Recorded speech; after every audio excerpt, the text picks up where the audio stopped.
O Céu e o Inferno, capítulo 7. A carne é fraca. Há tendências viciosas que são próprias do espírito porque se ligam mais à questão moral do que física. Outras parecem dependentes do corpo e por isso as pessoas não são consideradas responsáveis.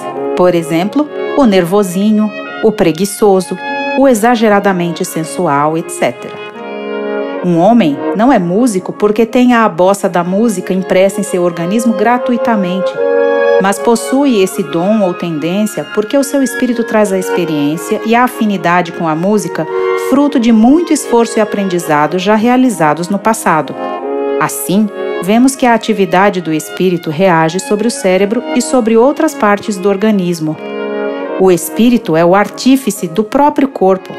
O corpo é por ele talhado conforme suas necessidades e possibilitando a manifestação de suas tendências. As disposições morais do espírito devem modificar as qualidades do sangue, dando-lhe maior ou menor atividade, provocando uma secreção mais ou menos abundante de bilis ou quaisquer outros fluidos. É assim, por exemplo, que ao glutão enche-se-lhe a boca de saliva diante de um prato apetitoso. Outra pessoa que já domine seus instintos e vontades permanecerá muitas vezes indiferente à vista do mesmo petisco.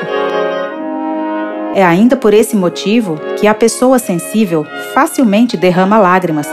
Não é a abundância de lágrimas que dá sensibilidade ao espírito, mas a sensibilidade deste que provoca a secreção de lágrimas.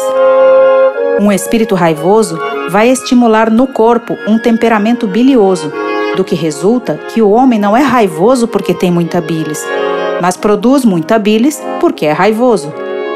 Um espírito preguiçoso e fraco deixará o organismo em estado de fraqueza e apatia, ao passo que, ativo e enérgico, dará ao sangue e aos nervos qualidades perfeitamente opostas. A expressão vulgar, a emoção transtornou-lhe o sangue, não é tão destituída de sentido quanto se poderia supor. Ora, que poderia transtornar o sangue senão as disposições morais do espírito? Pode admitir-se que, em parte, o temperamento é determinado pela natureza do espírito, que é causa e não efeito. É preciso dizer que há casos em que o físico influi sobre o moral, tais como quando um estado doentio ou anormal é determinado por uma causa externa. Por exemplo, desnutrição, calor ou frio excessivo, efeitos físicos decorrentes de acidentes, doenças passageiras, poluição em excesso, envenenamento, etc. O moral do espírito pode ser afetado pelo estado patológico, mas sua natureza interior não é modificada. Por exemplo, uma gripe forte não torna o espírito preguiçoso em sua essência, pois afeta apenas temporariamente suas energias e seu vigor físico. Assim, desculpar-se de seus erros por fraqueza da carne não passa de sofisma, uma ideia falsa com aparência de verdadeira, para escapar às responsabilidades. A carne só é fraca porque o espírito é fraco, o que inverte a questão, deixando a cada um a responsabilidade de todos os seus atos.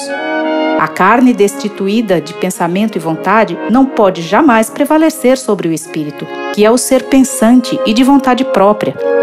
Libertado dos instintos da animalidade, o homem passa a comer para viver e não mais a viver para comer.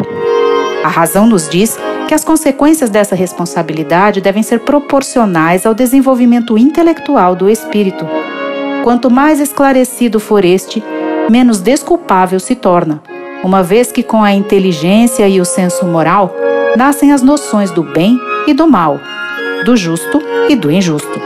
Esta lei explica o insucesso da medicina em certos casos. Desde que o temperamento é um efeito e não uma causa, todo o esforço para modificá-lo se perde ante as disposições morais do espírito, que muitas vezes lhe opõem uma resistência inconsciente e neutraliza a ação terapêutica. Por consequência, sobre a causa primordial é que se deve atuar. Concluímos assim que para elevarmos a outro patamar a arte de curar, deve-se levar em conta a influência espiritual sobre os organismos.